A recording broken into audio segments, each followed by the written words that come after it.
আওয়াজ করে বলেন কি হয়ে যায়? সেখানে আল্লাহর ওলিকে নিয়ে যদি কটূক্তি করা হয়, আল্লাহ তাআলা বলছেন মান আদাই ওলিয়ান ফাকাদ আযানতুহু বিল হারব, যে ব্যক্তি আমার ওলির সাথে দুশমনি করে আমি আল্লাহ তার বিরুদ্ধে জিহাদ ঘোষণা করি। এখন আল্লাহর সাথে যুদ্ধ করেছিল না নমরুদ? করেছিল না ফেরাউন? পেরেছে? তোমরাও পারবা না, তোমাদের এই সুযোগ দেওয়া হবে না।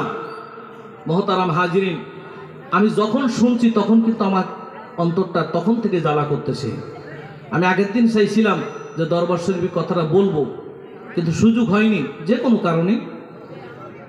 তবে আল্লাহর মহান ওলিকে নিয়ে যদি এ ধরনের বাজে কথা, বাজে মন্তব্য করা হয়,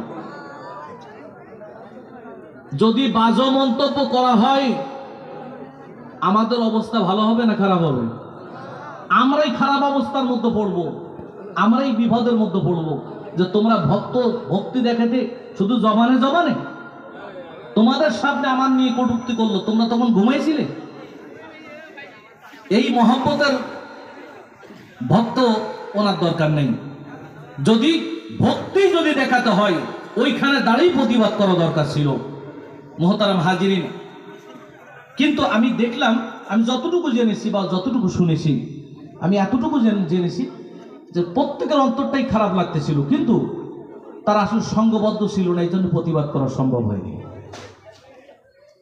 হাজিরিন, এই ধরনের লোক, এরা হলো লামাযহাব শ্রেণীর মানুষই এই কাজগুলো বেশি করে। লামাযহাব যারা মাযহাবই মানে না, কোনো মাযহাব মানে না, ওরা বলে যে ইমাম আজম আবু হানিফা রাহমাতুল্লাহির মতন একজন বিরাট বড় আল্লাহর মহান ওলি, তার সম্পর্কে বলে যে তোমরা কি কাফের না হানাফি? নাউজুবিল্লাহ। কত বড় ধৃষ্টতা চিন্তা করেছেন। মুহতারাম হাজিরিন, তোমরা বলো, কিন্তু আল্লাহর ওলি সম্পর্কে বলো না। আমার সম্পর্কে বলো, আমাকে গালি দাও, আমি কিচ্ছু বলবো না। আমার বাবাকে গালি দাও, আমি কিছু বলবো না। আমার মাকে গালি দাও, আমি কিছু বলবো না। কিন্তু যদি আল্লাহর ওলিকে নিয়ে কটূক্তি করো, আমি গুনাহগার আব্দুল আজিজ আল কাদরি তোমাদেরকে ছেড়ে কথা বলবো না। কথা বলেন ঠিক কিনা? মুহতারাম হাজিরিন, আল্লাহর ওলি কত বড় নিয়ামত। আজকে যেই জমিনে হযরত শাহজালাল আমিনী রাহমাতুল্লাহ আলাইহি শুয়ে আছেন, সিলেটের জমিন, বাংলাদেশে এটাকে বলা হয় সেকেন্ড লন্ডন।